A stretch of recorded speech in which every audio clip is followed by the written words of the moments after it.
Good morning all of you. तो हम लोग साइकोलॉजी पढ़ रहे थे। साइकोलॉजी में हमने कल की क्लास में ट्रांसफ़र ऑफ लर्निंग के बारे में पढ़ा हुआ था। ट्रांसफ़र ऑफ लर्निंग सीखने का जो स्थानांतरण था, तो सीखने का स्थानांतरण कितने प्रकार का था? तो 3 प्रकार का था। Positive transfer of learning, negative transfer of learning और जीरो शून्य स्थानांतरण, जीरो ट्रांसफ़र ऑफ लर्निंग। तो जो पॉजिटिव का था तो एग्जाम्पल से इसमें क्वेश्चन पूछा जाता है। तो पॉजिटिव का जो था एग्जाम्पल, बैडमिंटन का स्क्वैश से संबंध, तो कैसा था उसका संबंध? पॉजिटिव था, क्योंकि कोरिलेट एक दूसरे से हो रहे थे। फिर गणित और भौतिकी का संबंध पॉजिटिव ट्रांसफर ऑफ लर्निंग के अंतर्गत आ रहा था। और इसमें था बास्केटबॉल और हैंडबॉल का संबंध, ये भी कैसा था? पॉजिटिव था। फिर नेगेटिव ट्रांसफर ऑफ लर्निंग, जो नेगेटिविटी में था उसमें क्या था? एक दूसरे से वो कोरिलेट नहीं हो रहे थे। तो इनके एग्जाम्पल ही आपको याद रखने हैं। और जीरो ट्रांसफर ऑफ लर्निंग में क्या था?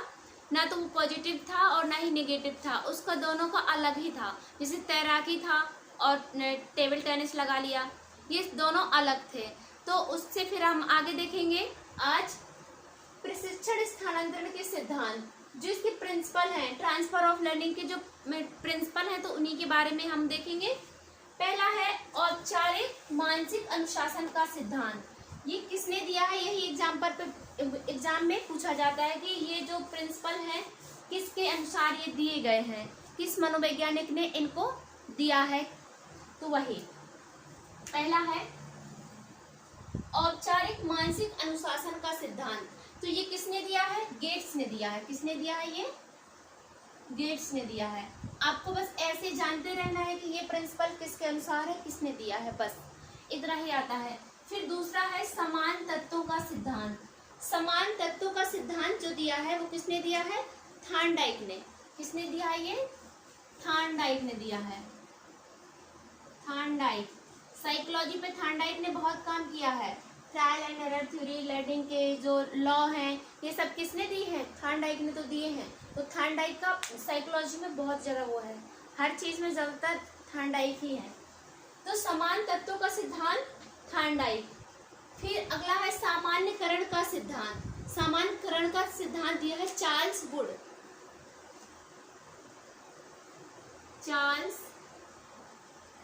वुड, ठीक, तीसरा नंबर हो गया। फिर अगला है नेक्स्ट जागृत आदर्शों का सिद्धांत। जो जागृत आदर्शों का सिद्धांत है W.C. बैगले, ये किसने दिया है? W.C.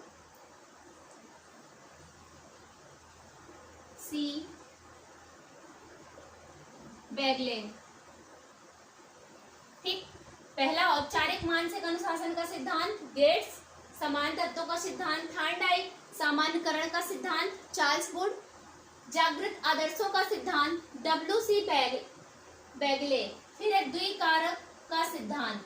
आपने ये देखे होंगे, ये समान तत्वों का सिद्धांत ज्यादातर एग्जाम में देखे होगा आपने, और सामान्यकरण का सिद्धांत भी पूछ लिया जाता है। द्विकारक का सिद्धांत, ये भी बहुत ज्यादा एग्जाम पर पूछा गया है। द्विकारक सिद्धांत किसने दिया है? तो ये किसने दिया है आपको भी पता है इसका। द्विकारक सिद्धांत स्पीयरमैन।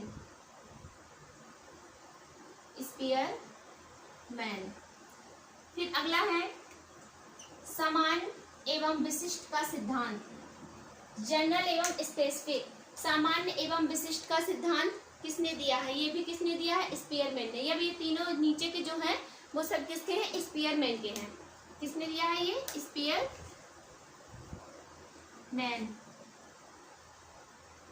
संकाय का सिद्धांत भी इसी से है। तो हमने प्रशिक्षण स्थानांतरण के जो सिद्धांत थे वो पढ़े। तो पहला है हमारा औपचारिक अनुशासन का सिद्धांत, औपचारिक मानसिक अनुशासन का सिद्धांत। अगर एग्जाम में आपको देखने के लिए मिलता है तो किसके अनुसार है? गेट्स महोदय ने इसको दिया है। फिर दूसरा है समान तत्वों का सिद्धांत। समान तत्वों का सिद्धांत थॉर्नडाइक। किसने दिया है? थॉर्नडाइक ने। फिर सामान्यकरण का सिद्धांत। समान तत्व सामान्यकरण सेम देखने में मिल रहे हैं, लेकिन जो उनके वैज्ञानिक है वो क्या है? जो जिन्होंने इनको स्टेबल मतलब किया है, बनाया है, तो वो अलग अलग हैं। सामान्यकरण का है चार्ल्स वुड और समान तत्वों का है थॉर्नडाइक। जागृत आदर्शों का सिद्धांत W.C. बैगले। द्विकारक का सिद्धांत स्पीयरमैन। सामान्य एवं विशिष्ट का सिद्धांत स्पीयरमैन संकाय का सिद्धांत भी किससे है? स्थानांतरण से है।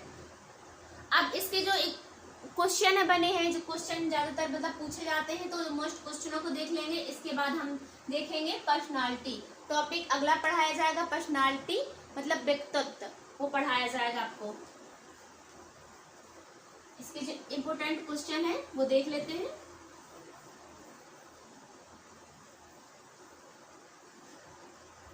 जैसे आ जाता है क्वेश्चन में कि खेल मनोविज्ञान के पिता, तो कौन है खेल मनोविज्ञान के पिता? स्टार्टिंग में भी आपको पढ़ाया गया है और जो फादर्स पढ़ाए गए थे उसमें भी बताया गया है। खेल मनोविज्ञान के पिता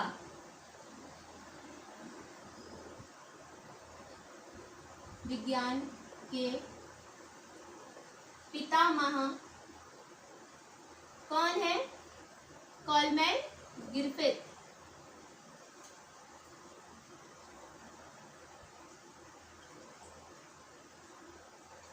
खेल मनोविज्ञान के पिता, क्योंकि ये मोस्ट है एग्जाम में ये क्वेश्चन देखने के लिए मिलते हैं, इस वजह से।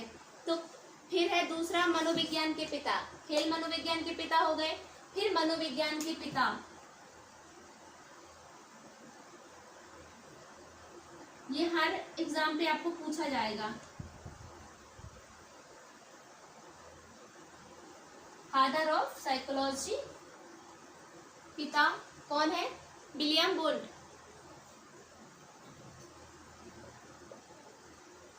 William Wolf. अगला क्वेश्चन है आत्मबोध का सिद्धांत किसने दिया? आत्मबोध का सिद्धांत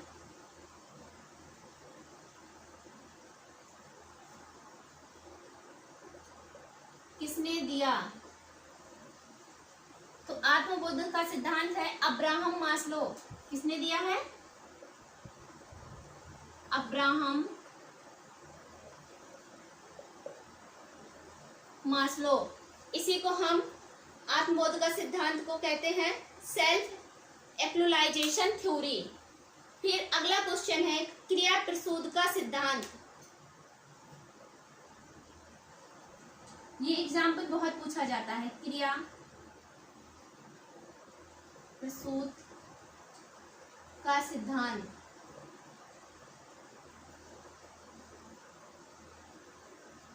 क्रिया प्रसूत का सिद्धांत तो किसने ये दिया है? स्किनर। स्किनर ने जो क्रिया प्रसूत का सिद्धांत दिया था, इसने प्रयोग किस पे किया था? चूहा को गोलियां दी जा रही थी भोजन के रूप में। अगला क्वेश्चन है सेल्फ इफिशियंसी थ्योरी। तो सेल्फ इफिशियंसी थ्योरी भी किसने दी है? Albert Bandura. ये बहुत एग्जाम में देखने के लिए मिलता है। पुनर्बलन का सिद्धांत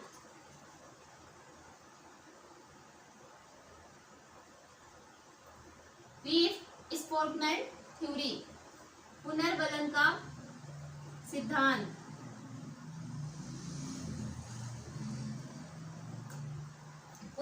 का सिद्धांत क्लार्क एस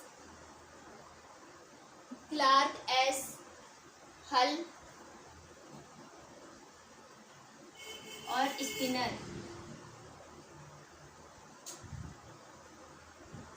अगला है सेल्फ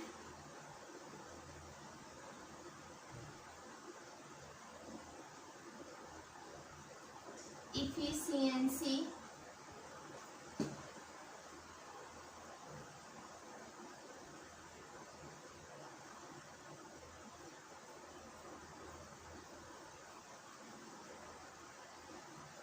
थ्योरी। ये किसने दी है? Albert Bandura.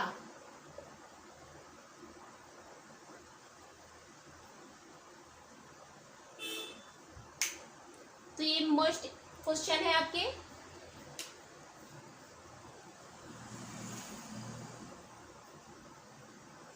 इंपोर्टेंट क्वेश्चन है, हर एग्जाम में आपको देखने के लिए मिलते हैं, आपने देखे भी हैं। खेल मनोविज्ञान के पिता, फादर ऑफ स्पोर्ट्स साइकोलॉजी, तो कौन है? Coleman Griffith. आपको याद रखना है। फिर मनोविज्ञान के पिता, father of psychology, William wound. फिर आत्मबोध का सिद्धांत, आत्मबोध का सिद्धांत भी किसका है? Abraham Maslow. Self actualisation theory.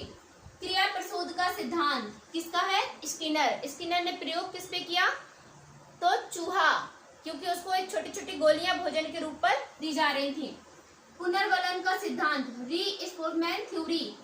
पुनः मतलब बार बार, ये हर एग्जाम पे ये बहुत ज्यादा इंपॉर्टेंट है। एक ये जितने मोस्ट हैं ये सारे आपको बताए गए हैं, क्लार्क एस हल और स्किनर।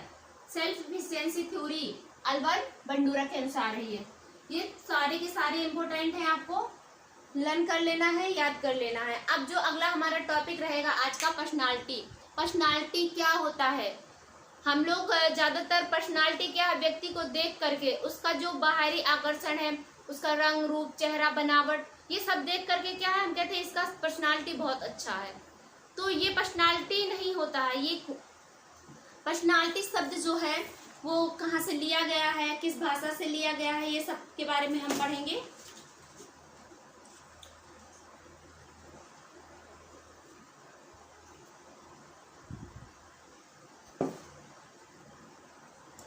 तो हमारा अगला टॉपिक पर्सनालिटी रहेगा।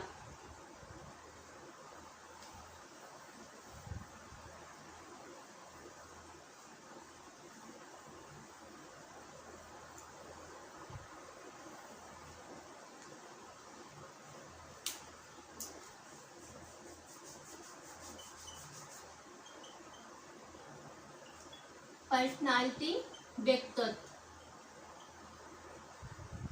पर्सनालिटी को हम क्या कहते हैं? व्यक्तित्व, व्यक्ति का व्यक्तित्व। जो हमारा पर्सनालिटी शब्द है तो अंग्रेजी के क्या है, अंग्रेजी भाषा के जो व्यक्तित्व हमारा है अंग्रेजी भाषा के पर्सनालिटी शब्द से बना हुआ है। इसी पर्सनालिटी को हिंदी में हम क्या कहते हैं? व्यक्तित्व कहते हैं, अंग्रेजी में पर्सनालिटी कहते हैं। तो अंग्रेजी भाषा के पर्सनालिटी शब्द से बना है। पहला यहीं से बन जाएगा क्वेश्चन आपका कि जो हमारा व्यक्तित्व है तो किस भाषा से बना है? तो ये अंग्रेजी भाषा के पर्सनालिटी से बना है। अंग्रेजी भाषा के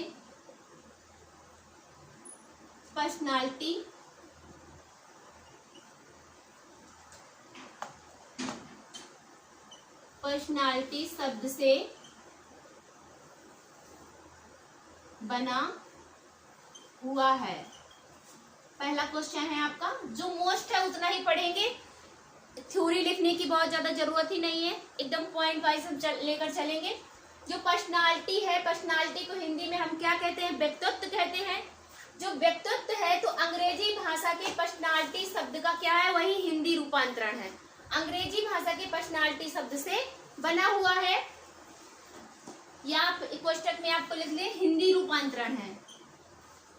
पर्सनालिटी का हिंदी रूपांतरण है।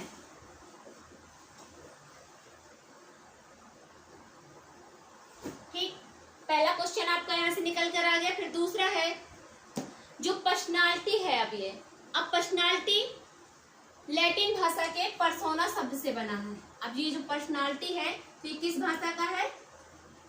लैटिन भाषा के पर्सोना शब्द से बना है। पर्सोना, इसको आप अंडरलाइन कर लेंगे, पर्सोना शब्द से बना है।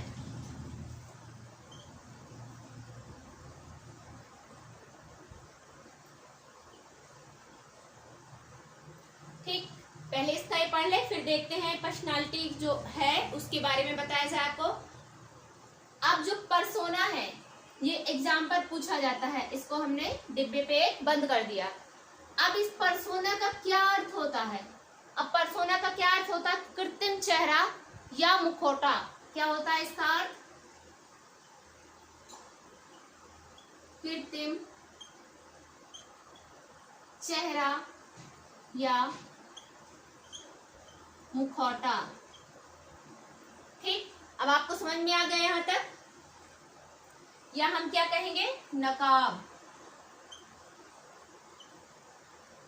कहते नहीं है, जब कोई नकाब मतलब किसी में हम फंक्शन में हमने किसी का रोल निभाया है उस पर, तो क्या हम दूसरे का नकाब ही उसकी सेम दिखाते हैं ना, तो नकाब ही पहन लेते हैं वही।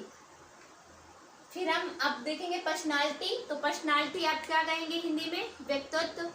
अब जो अंग्रेजी भाषा का पर्सनालिटी शब्द का हिंदी रूपांतरण है व्यक्तित्व। पर्सनालिटी है पर्सोना शब्द से बना हुआ है, जिसका अर्थ होता है कृत्रिम चेहरा या मुखौटा। हम ज्यादातर व्यक्ति को बाहरी आवरण से ही, बाहरी बनावट से, बाहरी शरीर गठन से, पहनावे से, वेशभूषा से, हर चीज से लगा देते हैं कि इसकी पर्सनालिटी बहुत अच्छी है, लेकिन ऐसा नहीं होता है।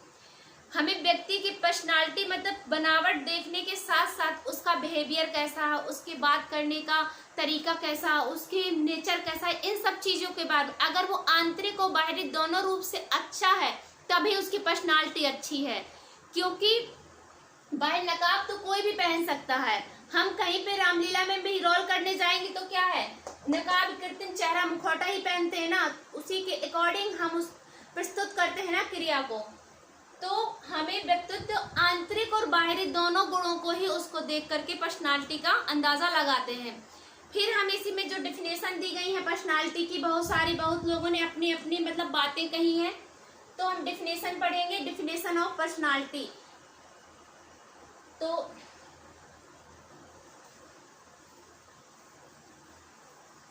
आपको पता चल गया जो क्वेश्चन है यहीं से बनेगा आपका, बस अब डिफिनेशन देख लेंगे।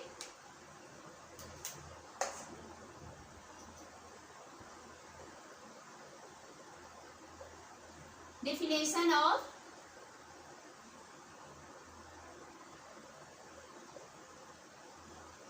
पर्सनालिटी, व्यक्तित्व की परिभाषाएं। तो पहली परिभाषा है ऑलपोर्ट के अनुसार,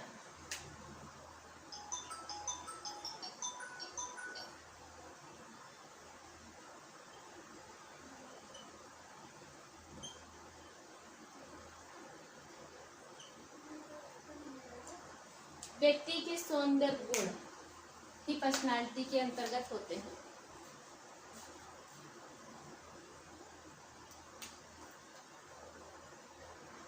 ऑलपोर्ट के अनुसार, ऑलपोर्ट के अनुसार व्यक्तित्व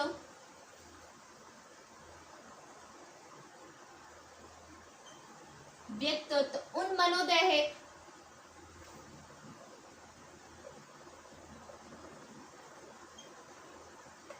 गुणों का, व्यक्तित्व उन मनोदैहिक गुणों का गत्यात्मक संगठन है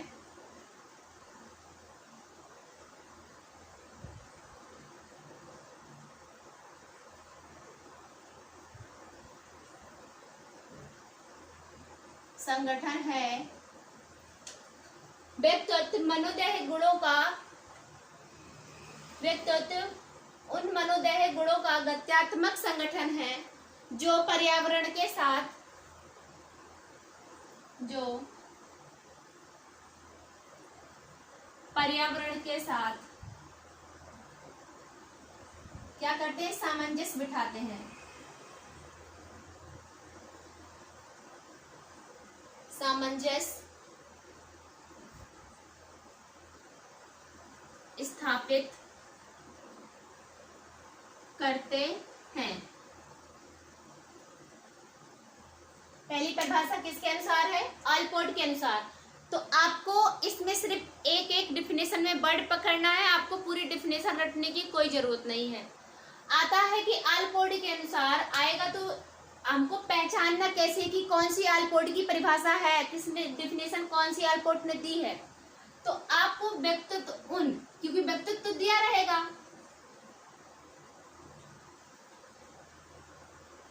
व्यक्तित्व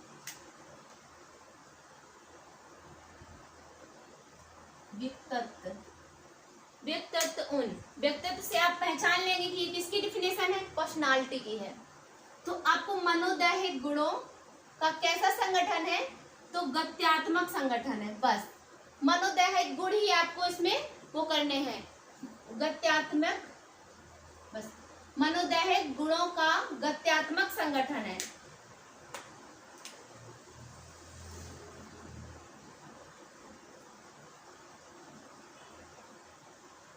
गत्यात्मक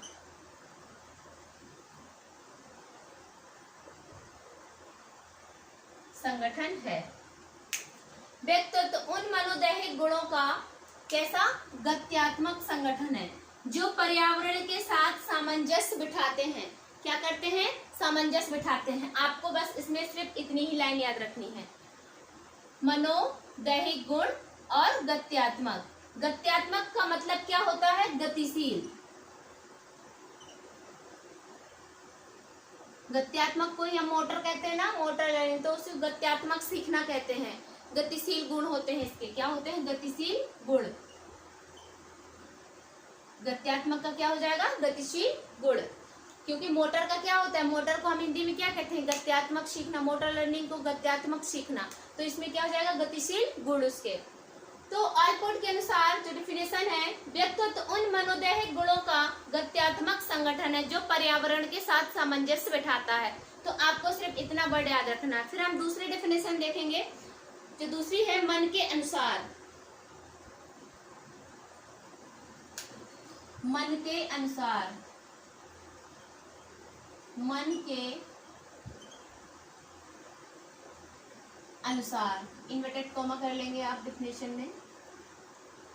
अब मन के अनुसार, मन ने जो क्या बताया है, तो व्यक्तित्व एक व्यक्ति का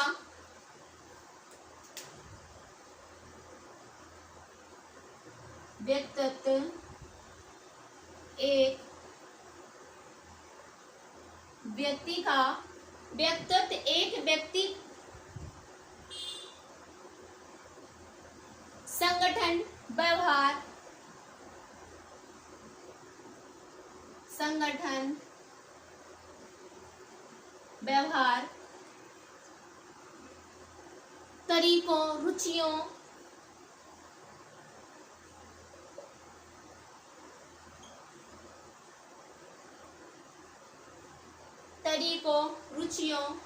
दृष्टिकोणों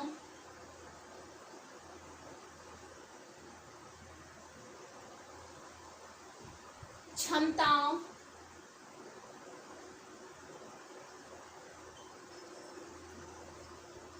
व्यक्तित्व एक व्यक्ति का संगठन व्यवहार तरीकों रुचियों दृष्टिकोणों क्षमताओं और प्रवृत्तियों का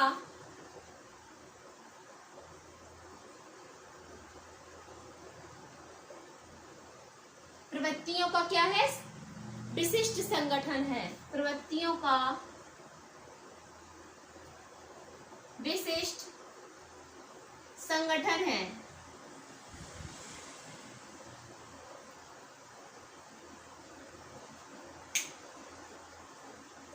ठीक, तो मन के अनुसार जो मन महोदय हैं, उन्होंने अपने कैसे विचार प्रस्तुत किए हैं, पर्सनालिटी को कैसे बताया है। तो पर्सनालिटी हमने पहले ही बताया, तो क्या है? व्यक्ति का बाहरी नहीं, आंतरिक उनका गुण, उसका बात करने का तरीका, उसका बिहेवियर, यही सब पर्सनालिटी होती है। तो व्यक्तित्व एक व्यक्ति का संगठन व्यवहार, तो पहला क्या करेंगे? तरीका, उसके व्यवहार करने का, उसका बात करने का तरीका कैसा है, उसका इंटरेस्ट रुचि कैसी है, उसका दृष्टिकोण देखने का नजरिया कैसा है, क्षमता, उसकी प्रवृत्ति का विशिष्ट संगठन है। तो बस अब हमने जितने ये लाइन अंडरलाइन किए हैं, यही इतने ही आपको वर्ड, जहां पर आपको तरीका मिल जाए, पर्सनालिटी का व्यक्तित्व का तरीका आपको देखने के लिए मिल जाए, रुचि इंटरेस्ट देखने के लिए मिल जाए, दृष्टिकोण मिल जाए, क्षमता मिल जाए, प्रवृत्ति मिल जाए, तो किसके अनुसार चले जाएंगे आप? मन के अनुसार। ऑलपोर्ट में आपको क्या देखना है? व्यक्ति का मनोदैहिक गुणों या गत्यात्मक, बस दो ही देखना है, गुणों का गत्यात्मक संगठन है। फिर अगली डेफिनेशन हम देखेंगे, अगली जो है आइजैक के अनुसार। आइजैक, ये सब पूछे गए एग्जाम पे, आपको जो एग्जाम पे आई हुई है उन्हीं को रिपीट करेंगे। आइजैक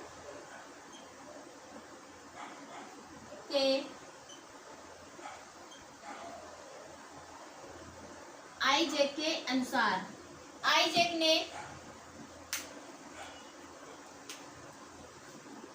व्यक्तित्व, सभी व्यक्तित्व पर ही आधारित रहेंगे क्योंकि हम पर्सनालिटी ही पढ़ रहे हैं। व्यक्तित्व बहुत कुछ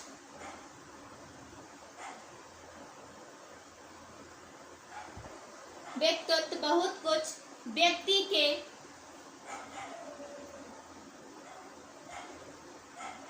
चरित्र, स्वभाव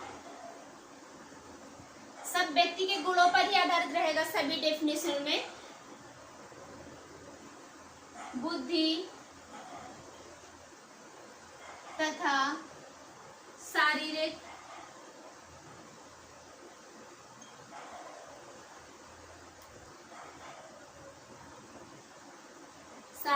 गठन का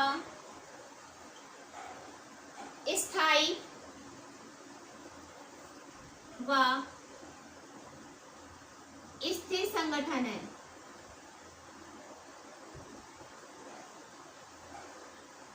जो वातावरण के साथ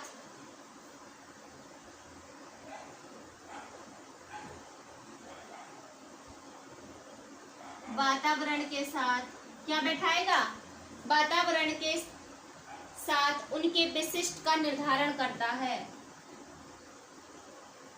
उनके विशिष्ट का निर्धारण करता है।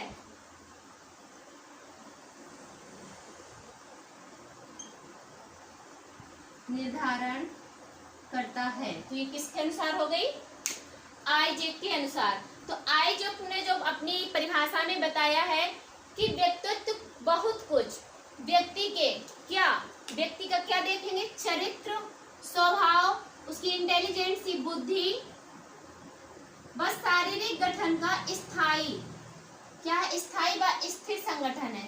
शारीरिक गठन तक ही आप याद रखेंगे तो इतना भी बहुत है। जहां पर आपको करेक्टर, उसका स्वभाव कैसा है, उसकी इंटेलिजेंस कैसी है, उसका शारीरिक गठन, उसकी बनावट कैसी है, क्योंकि हम सौंदर्य को देखकर ही नहीं, उसके सब आंतरिक गुण, चरित्र, उसका करेक्टर सब कुछ देखकर ही उसकी पर्सनालिटी का अंदाजा लगाते हैं। ये नहीं, लेकिन आजकल क्या है, व्यक्ति की सिर्फ बाहरी बनावट देखकर ही उसकी पर्सनालिटी का अच्छा है, कुछ हो, देखने में अच्छा हो, कपड़ा उपड़ा बढ़िया पहना हो तो कहेंगे बहुत अच्छा, देखो उसकी पर्सनालिटी, बॉडी सॉडी अच्छा बना रखा हो, चाहे वो जिम करके चाहे कुछ करके बना रखा हो, लेकिन क्या कहेंगे? उसकी पर्सनालिटी बहुत अच्छी है, देखो उसकी पर्सनालिटी कितनी अच्छी है। लेकिन उसके गुण नहीं जानेंगे कि वो अंदर से कैसा है। पर्सनालिटी तभी बाहर से भी सुंदर होती है जब उसके आंतरिक गुण भी अच्छे हो, उसका चरित्र अच्छा हो, वो पढ़ने लिखने में अच्छा, इंटेलिजेंट हो, तो ये सब पर्सनालिटी का गुण होता है। तो आइजैक के अनुसार, आइजैक ने ही क्या बताया है कि व्यक्ति का क्या होना चाहिए? व्यक्ति का करेक्टर अच्छा होना चाहिए, उसका स्वभाव अच्छा होना चाहिए। यानी बहुत चिड़चिड़ा, बहुत अच्छा है, सुंदर है, लेकिन सबसे गाली दे के बात करता है, किसी की इज्जत नहीं करता है, तो वो उसका पर्सनालिटी अच्छी पर्सनालिटी के अंतर्गत नहीं आएगा। तो व्यक्ति का करेक्टर, स्वभाव, बुद्धि और शारीरिक गठन का स्थायी व स्थिर संगठन है, जो वातावरण के साथ उनके विशिष्ट का निर्धारण करता है। जो वातावरण, पर्यावरण के अंतर्गत क्या है, हम लोग आते हैं, सभी लोग, हर किसी का अपने आसपास का वातावरण होता है, आसपास के लोग होते हैं, कैसे बात कर रहे हैं, ये सब किसके अंतर्गत आता है? पर्सनालिटी के अंतर्गत आता है। कि जो वातावरण के विशिष्ट के साथ क्या अपने आप को ढाल ले, सबको अच्छे से बात करके चले, तो वही क्या है, किसने कहा है? आइजैक ने कहा है। तो इतना बहुत है आपके लिए। डिफिनेशन, 3 ही डिफिनेशन आपको बताएंगे, ज्यादा डिफिनेशन आपको देखने की जरूरत नहीं है। तो डिफिनेशन ऑफ पर्सनालिटी पहली है आलपोर्ट के अनुसार, तो आपको मनोदैहिक गुण व गत्यात्मक, दो बस इतनी लाइन आपको याद रखनी है। जहां पर आपको गत्यात्मक मोटर आ जाए, इंग्लिश में आपको मोटर लर्निंग ही लिखा होगा, गत्यात्मक तो गतिशील गुण, व्यक्ति के गतिशील गुण की बात की जा रही हो तो किसके अनुसार है? वो आलपोर्ट के अनुसार। फिर दूसरी है मन के अनुसार, तो अब व्यक्ति का संगठन, जो व्यवहार का तरीका देखा जाएगा कि उसका बिहेवियर करने का तरीका कैसा है, उसकी रुचि, इंटरेस्ट के बारे में, उसके दृष्टिकोण, क्षमताओं, प्रवृत्तियों की जहाँ बात की जाए वो मन के अनुसार है। फिर आइजैक के अनुसार है व्यक्ति का करेक्टर, स्वभाव, बुद्धि, इंटेलिजेंस और शारीरिक गठन की बनावट की जो बात हो, और जो पर्यावरण के साथ सामंजस्य बिठाता हो या निर्धारण करता हो, ये सब किसके अनुसार है? आइजैक के अनुसार। फिर हम देखेंगे इसके आगे जो हमारे व्यक्तित्व के आयाम है, व्यक्तित्व के आयाम डायमेंशन ऑफ पर्सनालिटी। तो जो व्यक्तित्व के आयाम है वो कितना है? शारीरिक आयाम पहला, ठीक, फिर मानसिक आयाम, सामाजिक आयाम और संवेगात्मक आयाम। तो शारीरिक फिजिकल डायमेंशन, मानसिक मेंटल डायमेंशन, सामाजिक सोशल डायमेंशन और जो संवेगात्मक होगा वो इमोशनल डायमेंशन। अब 4 डायमेंशन है आपके। पहला है, यहीं पे आ जाएगा, हेडिंग है रहेगी आपकी डायमेंशन ऑफ पर्सनालिटी।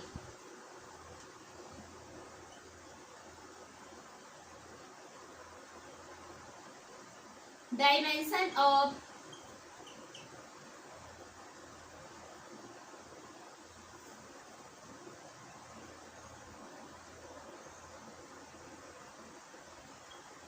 व्यक्तित्व के आयाम,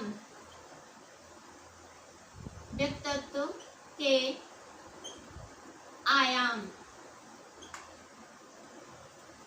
व्यक्तित्व के आयाम आपको याद रखना, क्वेश्चन पूछ लिया जाता है यहाँ से। पहला है शारीरिक आयाम, मानसिक आयाम। क्वेश्चन अगर आपको बड़े छोटे लग रहे हैं तो मैं मुंह से बोल भी रही हूँ। शारीरिक आयाम, वैसे मैं कोशिश करती हूँ बड़ा लिखने का।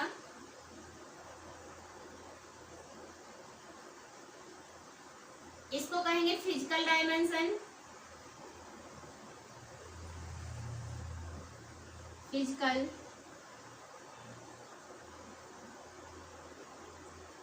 Dimension, mental dimension,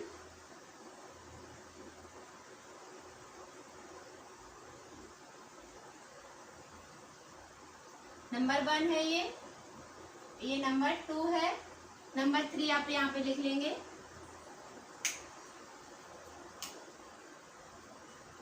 number 3, number 4 यहाँ पर लिख लेंगे। सामाजिक डायमेंशन, सामाजिक आयाम,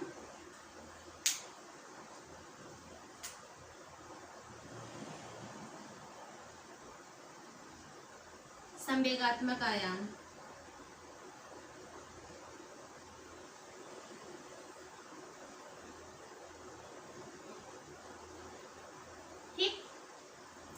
तो अगला जो है डायमेंशन ऑफ पर्सनालिटी, व्यक्तित्व के आयाम। व्यक्तित्व के आयाम पहला है फिजिकल डायमेंशन, उसके मतलब फिजिकल शारीरिक बनावट कैसी है हम उसके बारे में देखेंगे, मतलब उसके बारे में जानते हैं इसके अंतर्गत। फिर मानसिक, उसका दिमाग कैसा है, उसकी मानसिक जो आयाम है वो कैसा है। सामाजिक मतलब सोशल बिहेवियर के बारे में देखेंगे। संवेगात्मक उसके इमोशनल के बारे में देखेंगे।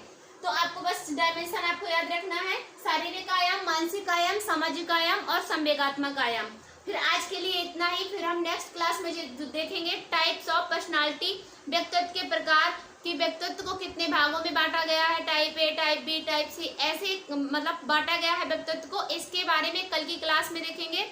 आज के लिए इतना ही। Thank you. प्लीज मेरे चैनल को लाइक एवं सब्सक्राइब करिए।